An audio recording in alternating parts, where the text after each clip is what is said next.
Assalamualaikum warahmatullahi wabarakatuh. Selamat siang Ibu Yupi. Jadi di sini kami ingin mempresentasikan technopreneurship. Jadi di sini kami itu akan menganalisis kelayakan usaha milik kami, yaitu Dayandev Creatives. Jadi mulai perkenalkan terlebih dahulu. Nama saya Dewi Sekar Arung Putih Sakti. Saya Fudia Prishani Hermawan. Saya Hilda Esmil Aulia Ardani. Nah, jadi di sini kami akan menganalisis kelayakan usaha milik kami, yaitu Dayandev Creatives. Untuk slide pertama, kami mengubah suatu ide menjadi sebuah karya yang pembuatannya dipertimbangkan dan penuh pemahaman. Nah, jadi di sini itu biasanya kami mengubah atau mentransformasikan ide mentah menjadi karya seni yang matang gitu, melalui proses breakdown ide yang mendalam dengan pemahaman konteks yang presisi. Jadi bukan hanya sekedar teks aja, namun kami juga melakukan riset visual dan brainstorming konsep untuk memastikan setiap elemen dalam gambar memiliki alasan dan tujuan. Selain itu, pembuatan karya didasarkan pada pertimbangan komposisi, psikologi warna, narasi yang selaras dengan pesan yang ingin disampaikan dari klien. Untuk slide kedua yaitu pernyataan masalah.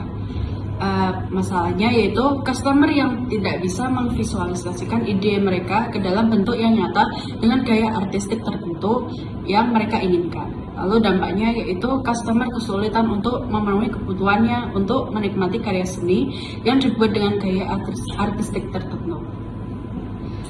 Jadi di sini tuh kadang banyak individu maupun pelaku bisnis yang memiliki konsep yang luar biasa di kepala mereka, tapi mereka itu kesulitan untuk merumuskannya ke dalam bentuk visual yang koheren.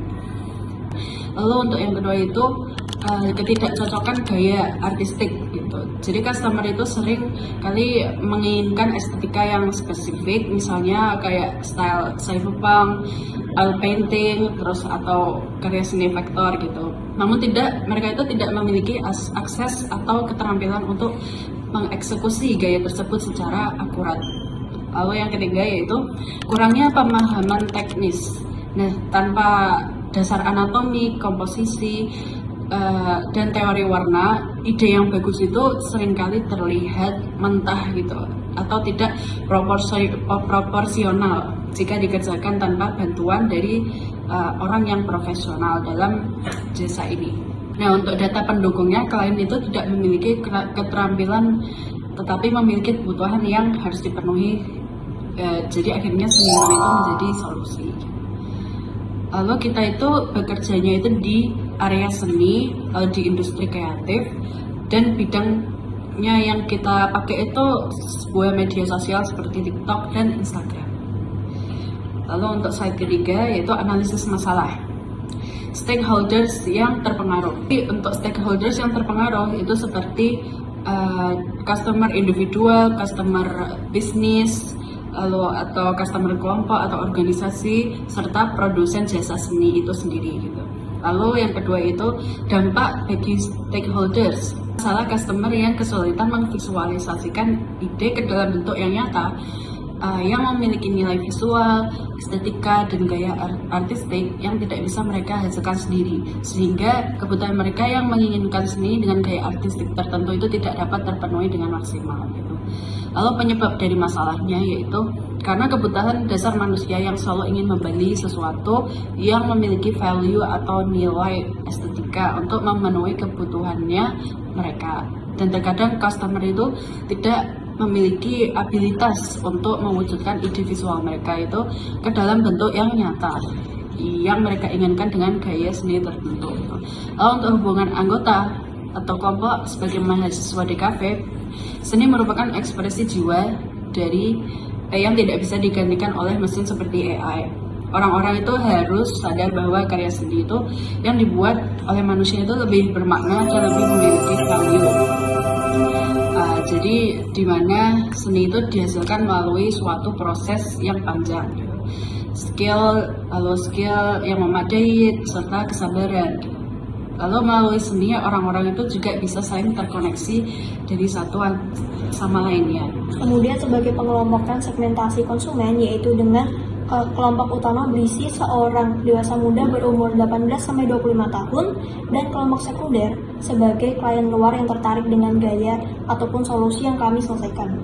Salah satunya yaitu Doni yang berusia 18 tahun di suburban yang memberikan kompensasi layak dan menciptakan lingkungan kerja yang aman. Untuk profil pelanggannya, di sini ia merupakan laki-laki yang bekerja sebagai wira swasta. Sebelumnya ia memiliki hobi di dalam bidang kesenian yang mampu menguasai kemajuan teknologi yang cukup baik. Ia juga menggunakan media sosialnya seperti TikTok untuk memasarkan produk atau jasanya. Kemudian untuk memenuhi dan meningkatkan diri sebagai kewirausahaan sebagai siswa, yaitu 1. Untuk fungsi fungsional, dimulai dari ide UMKM atau bisnis kecil-kecilan, digitalisasi pemasaran, dan menentukan target pasar. Dan yang kedua, sebagai fungsi emosional, dengan menjadi pemimpin atau ketua di suatu organisasi, kerja kelompok, atau di kelas. Dan yang ketiga, fungsi sosial sebagai penengah dan pemecah di dalam konflik. Setelah itu, kami juga menyediakan solusi alternatif bagi siswa yang kesulitan dalam mengikuti organisasi atau membuat organisasi itu terlihat menarik sehingga seluruh anggota dapat berpartisipasi. Contohnya seperti melakukan pelatihan kelompok, berorganisasi, dan bersosialisasi. Dan selanjutnya, kami juga memvalidasi beberapa konsumen dengan identitas 1. Kuproy, seorang pengusaha bakso, 2. S. Pilkiorn sebagai business manager, dan ketiga, Porsche Material, seorang VTuber bisnis. Kami mendapati ketiga konsumen tersebut setuju bahwa masalah ini cukup penting dan merupakan memiliki solusi yang cukup efisien. Sebagai desain solusi kami yaitu menyediakan jasa ilustrasi, menawarkan ilustrasi dari berbagai platform media sosial. Selanjutnya, sebagai fitur utama dari bisnis kami yaitu menyediakan ilustrasi dengan kostumisasi sesuai permintaan pelanggan. Dan keunikan yang kami miliki yaitu menggunakan tablet dengan spesifikasi tinggi sehingga dapat mengerjakan detail dengan sangat baik. Selanjutnya, ada manfaat solusi yang kami hasilkan dari manfaat fungsional. Manfaat fungsional dari perusahaan maupun pelanggan yaitu dapat menghemat biaya, tidak perlu mengeluarkan biaya untuk editor maupun biaya aplikasi editing. Untuk manfaat emosional, konsumen dapat mendapat pikiran yang tenang, hanya tinggal menerima hasil.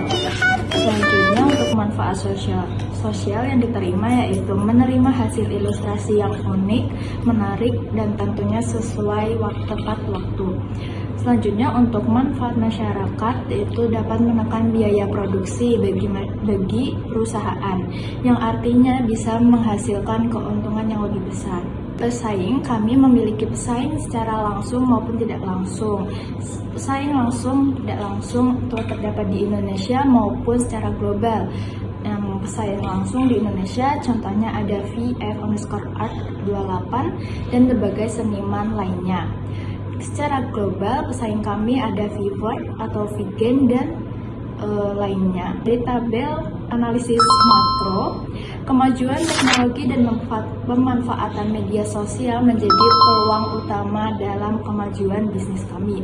Sedangkan faktor demografi dan hubungan internasional tidak memiliki nilai signifikan untuk pengaruh terhadap bisnis kami. Selanjutnya, di tabel dari proyeksi keuangan sederhana menunjukkan bisnis dengan model marketplace ini diperkirakan mengalami pertumbuhan keuntungan yang stabil. Puncaknya mencapai 21,6 euro di tahun ketiga. Sekian dari kami dari kelompok DHD Kreatif.